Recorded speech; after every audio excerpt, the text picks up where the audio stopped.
आज से 15 साल पहले की बात है। मैं 11वीं में पढ़ता था। वो लड़की हमारी क्लास में नई नई आई थी। उसके पैर में कुछ लचक थी।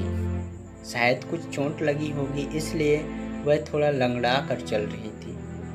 उसने 10वीं क्लास में पूरे उत्तर प्रदेश में टॉप किया था और मैंने अपने स्कूल में। दिखने में वो तो बहुत ही खूबसूरत थी, मगर कहते हैं ना कि चांद में भी दाग होता है। बिल्कुल ऐसे ही उसके पैर की वह चोट उसकी खूबसूरती पर दाग बन गई थी। उसने पहले दिन से ही क्लास के मनचले लड़कों को अपनी खूबसूरती का दीवाना बना दिया था। उसकी सादगी की चर्चा हर जबान पर थी। शुरुआत के कुछ महीनों में ही क्लास के आधे से ज़्यादा लड़के उसे प्रपोज कर चुके थे। सबको उसके खूबसूरती से मतलब था, उससे नहीं। हम लड़कों की सोच कितनी गिरी होती है ना। लड़की को इस्तेमाल करने की चीज़ समझते हैं। इस्तेमाल किया और फेंक दिया। मगर सब कुछ जानते हुए भी उसने कभी किसी को जवाब नहीं दिया, ना ही नाराज़गी से और ना ही खुशी से। और एक मैं था जो अभी तक उसका नाम तक नहीं जानता था। सच कहूँ तो मैंने कभी कोशिश ही नहीं की थी। आखिर नाम जानकर करना भी क्या था, जब दोनों की दुनिया और रास्ते अलग अलग थे। हर कोई उसे अलग अलग नाम से पुकारता था, इसलिए कभी सुनने में भी नहीं आया था उसका असली नाम। मैंने उसकी आंखें देखी थी। शायद कुछ कहना चाहती थी उसकी आंखें, मगर क्या, ये जानने के लिए कभी सोचा ही नहीं। मेरे लिए पढ़ाई ज़्यादा ज़रूरी थी। अनाथ था ना मैं। अपना सब कुछ खुद ही देखना था, अपना भविष्य खुद बनाना था। जिस उम्र में लड़के तरह तरह के शौक पूरे करने में लगे होते हैं, उस उम्र में मैं खुद को एक सांचे में ढालने लगा था। भला हो उस गैर सरकारी संस्था का जो मुझे इस स्कूल में पढ़ा रही थी। कुछ दिनों के बाद इम्तिहान हो गए। उस लड़की ने क्लास में फिर से टॉप कर दिया। मेरी सालों से चली आ रही क्लास में पहली पोजीशन की हुकूमत को उसने ख़त्म कर दिया था।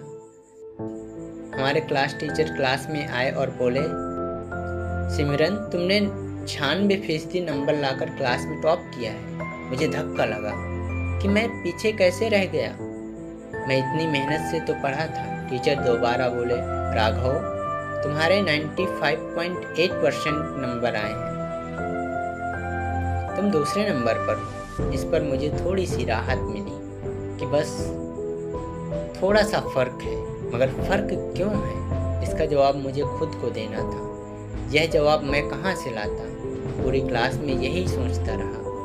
सब लड़के खुश थे, जो फेल थे वो भी, क्योंकि उन्हें उसका असली नाम पता चल गया था। क्लास खत्म होते ही मैं उससे मिलने गया और बधाई दी। वह इसकी हकदार भी थी, इसलिए उसने भी मुझे बधाई दी। यह हमारी पहली मुलाकात थी। इसके बाद आगे के दिनों में धीरे धीरे बातें होने लगीं, मगर जबान से नहीं, बस इशारों से। दूर से देखकर हाथ हिला देना, मगर सामने होने पर चुपचाप निकल जाना। यह हमारे लिए बहुत आम हो गया था। फाइनल इम्तिहान आने वाले थे। हमारी बातें अब शुरू होने लगी थी, मगर मैंने कभी सिमरन के बारे में जानने की कोशिश नहीं की। बस हालचाल पूछ लिया करता था। फिर एक दिन वह बोली, इम्तिहान के बाद मिलना। मगर कहाँ मिलना, ये नहीं बताया। मैं कुछ देर सोचता ही रहा कि कहाँ और क्यों। क्यों का जवाब तो ये था कि हम दोस्त थे, मगर कहाँ का जवाब मुझे नहीं मिल रहा था। क्या मेरे घर में? मगर मैं तो अनाथ आश्रम में रहता हूँ। तो क्या फिर उसके घर में? मगर उसका घर तो मुझे पता ही नहीं। तो कहाँ? फिर उसी ने बताया कि स्कूल के पास वाले बाग में मिलना। मेरे अंदर के सवालों का तूफान थम सा गया था उसके इस जवाब को सुनकर। इम्तिहान खत्म हुए, हम मिले, हम फिर मिले, हम बार बार मिले। एक अजीब सी मगर बहुत प्यारी सी धुन लग गई थी उन दोनों को एक दूसरे के साथ की। फिर एक दिन मैंने उसे बताया कि मैं अनाथ हूँ, तो जवाब मिला कि वह भी अनाथ है। मेरी तो यह जानकर जैसे सांसें ही थम गई थी कि इतनी प्यारी लड़की के माँ बाप नहीं। इतनी खूबसूरत लड़की इस नोच खाने वाले समाज में अपना वजूद बनाए हुई थी। समझ आ गया था कि मुझे कि उसकी आंखें क्या बोलती थी। और क्यों वह इतनी नरम मिजाज थी। मुझे आज उन सवालों के जवाब भी मिल गए थे जिन सवालों को मैंने कभी सोचा भी नहीं था। फिर कुछ देर चुप रहने के बाद मैंने बड़ी हसरत से उससे पूछा, क्या अब तक तुम्हारा कभी कोई दोस्त रहा है? वह हथेली भर के सूखे पत्ते ले आई और बोली, ये हैं मेरे दोस्त। मुझे कुछ समझ नहीं आ रहा था कि सिमरन बोलना क्या चाह रही है। मैं हंस भी नहीं सकता था क्योंकि उसके चेहरे पर हंसी नहीं दिख रही थी। सिमरन मैं कुछ समझा नहीं। मैंने बहुत जिज्ञासा से पूछा, जब उसकी आंखें सब कुछ बोलती ही थी तो क्यों आज मैं उसकी ज़बान का बोला हुआ शब्द समझ नहीं पा रहा था।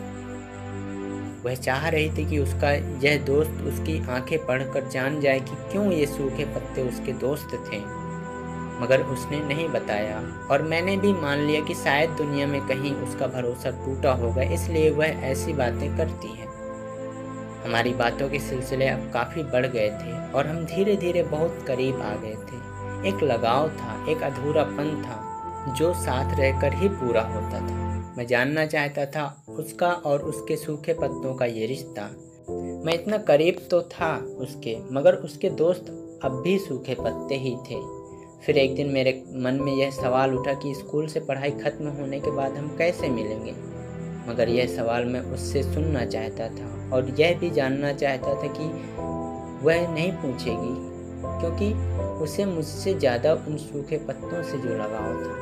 स्कूल की पढ़ाई खत्म हो गई, उससे मिले हुए काफ़ी दिन गुजर गए। अकेलापन महसूस होने लगा था और यह अकेलापन मुझे काटने को दौड़ता था। सिमरन लौट गई थी अपनी दुनिया में, अपने उन सूखे पत्तों के पास या फिर और कहीं। फिर एक दिन मैंने स्कूल जाकर पता किया, कितना बेवकूफ़ था ना मैं। इतना वक्त साथ रहे मगर कभी यह जानने की कोशिश ही नहीं की कि वह रहती कहाँ है। मैं अपने टीचर के पास गया और सिमरन का पता पूछा। टीचर बोले, राघव, पता तो मुझे भी मालूम नहीं है, मगर सिमरन तुम्हारे लिए एक चिट्ठी छोड़ गई है। मैं बहुत खुश हुआ, मगर ना जाने क्यों मेरे हाथ कांप रहे थे उस चिट्ठी को खोलने में। जिंदगी में पहली बार किसी ने मुझ अनाथ को चिट्ठी लिखी थी। टीचर बोले, अरे ये क्या, जो राघव हमेशा पढ़ने में अव्वल रहा, आज उसके हाथ इस मामूली सी चिट्ठी को लेने में कांप क्यों रहे हैं? पता नहीं सर, मगर ये मामूली नहीं है। इतना कहकर मैं वहाँ से बहुत तेज़ी से भाग निकला और क्यों भागा ये मैं भी नहीं जानता। शायद मुझ में हिम्मत नहीं थी उस वक्त का सामना करने की। न जाने क्यों मेरे कदम उस बाग की ओर बढ़ते चले जा रहे थे जहाँ हम अक्सर मिलते थे। मेरी सांसें बहुत तेज चल रही थी, थकने की वजह से नहीं, डर की वजह से। और डर था उसे खो देने का। डर था मुझे कि ये चिट्ठी पढ़ते ही मैं उसे खो ना दूं, या उसकी ये चिट्ठी मेरे लिए पहली और आखिरी थी। क्या कर, कुछ समझ नहीं आ रहा था। अभी पढ़ूं कि नहीं, मन में हजारों बुरे ख्याल आ रहे थे। सांसें भी थमने का नाम नहीं ले रही थी। फिर सोचा, शायद उसने इसमें अपना नया पता लिखा हो। बहुत हिम्मत करके मैंने तो वो चिट्ठी खोल दी। उसमें लिखा था, प्यारे दोस्त राघव, मैं जानती हूँ कि ये चिट्ठी पढ़ने से पहले तुमने 1000 बार सोचा होगा। तुम्हारे हाथ कांपे होंगे, धड़कनों का शोर कुछ ज़्यादा हो गया होगा, मन में हजारों तरह के ख्याल आ रहे होंगे, और उनमें सबसे बड़ा सवाल यह होगा कि मेरे दोस्त सूखे पत्ते ही क्यों? राघव, मैंने तुम्हें कभी नहीं बताया, पर अब बताती हूँ। मैं अपने माता पिता की इकलौती लड़की थी। जिस घर में मैं पैदा हुई वहाँ लड़की का पैदा होना जुर्म माना जाता था। जब मैं 4 साल की थी तब मेरे पिता ने मुझे छत से फेंक दिया था नीचे। मैं आंगन में रखे उन सूखे पत्तों के ढेर पर जा गिरी, जिसे कुछ देर पहले मेरी माँ ने जमा किए थे। तब मैं तो बच गई, मगर मेरा पैर टूट गया था। पिताजी की ऐसी गिरी हुई हरकत देखकर माँ ने वहीं पर रखी कुल्हाड़ी से उनकी जान ले ली। उन्होंने मुझे बहुत प्यार से गले लगाया, खूब रोई। मैं भी रो रही थी। फिर माँ ने मुझे छोड़ा और घर बंद करके खुद को आग लगा ली। माँ भी मर गई और मैं छोटी सी लड़की 4 साल की उम्र में ही अनाथ हो गई। किसी रिश्तेदार ने मेरी जिम्मेदारी नहीं ली। जिस उम्र में औलाद को उसकी माँ के सहारे की सबसे ज़्यादा ज़रूरत होती है, वह सहारा मुझसे छिन गया था। माँ के अंचल में खेलने की उम्र में मुझे अनाथालय वाले ले गए। वहाँ जब मैं गई तो हर बार बस अपना गिरना याद आता था। उस वक्त मुझे बचाने वाले वे सूखे पत्ते ही थे जिनसे मैंने कभी बात तक नहीं की थी। उन बेज़बानों ने मुझे एक नई जिंदगी दे दी थी। मेरा पैर हमेशा के लिए खराब हो गया था। मैं आज भी जब हर रोज़ सड़कों पर गिरे हुए पत्ते देखती हूँ तो मुझे वही ढेर याद आता है। मैं उनका कुछ इसी तरह एहसान मानती हूँ कि जब मेरा अपना पिता मेरा अपना नहीं हो सका, तब इन गैर और बेज़बान पत्तों ने मुझे सहारा दिया। मुझे जब भी इस बेशर्म दुनिया से डर लगता है, मैं अक्सर इन्हें चिट्ठी लिखती हूँ। मैं इनका एक ढेर बनाती हूँ, फिर एक हवा का झोंका आता है और उस ढेर के सब पत्तों को मेरे चारों ओर फैलाकर कहता है कि भरोसा रखना सिमरन, ये सूखे पत्ते हमेशा तेरे साथ हैं, हमेशा। मैं जानती हूँ राघव कि तुम ये चिट्ठी अभी उसी बाग में बैठकर पढ़ रहे होंगे और तुम्हारी आंखें नम होंगी। मुझे माफ़ कर देना तुम्हें चुपचाप छोड़कर जाने के लिए, मगर महसूस करके देखना मैं हमेशा तुम्हारे साथ इन सूखे पत्तों की तरह, तुम्हारी सिमरन। मेरी आंखें सच में भर आई थी, एक आह निकल गई थी मेरे दिल से। आज समझ आ गया था कि क्यों ये सूखे पत्ते उसके इतने करीब एक सच्चे दोस्त की तरह हैं। कितना जानती थी वो मुझे, उसे पता था कि मैं ये चिट्ठी उसी बाग में ही पढ़ूंगा। अब समझ आया कि क्यों मेरे पैर भागते भागते मुझे इसी बाग में ले आए थे। मैं सिमरन के दोस्तों को लेकर बनाए हुए ढेर में सिमरन की दुनिया को बड़े गौर से देख रहा था कि न जाने कहाँ से अचानक एक हवा का झोंका आया जिसने उन पत्तों को मेरे चारों ओर फैला दिया और मुझे सच में एहसास होने लगा कि सिमरन मेरे बहुत करीब है, बहुत ही करीब। आज भी जब मुझे सिमरन की याद आती है तो मैं उसी बाग में चला जाता हूँ, सिमरन की दुनिया में। बस इतनी सी है ये कहानी।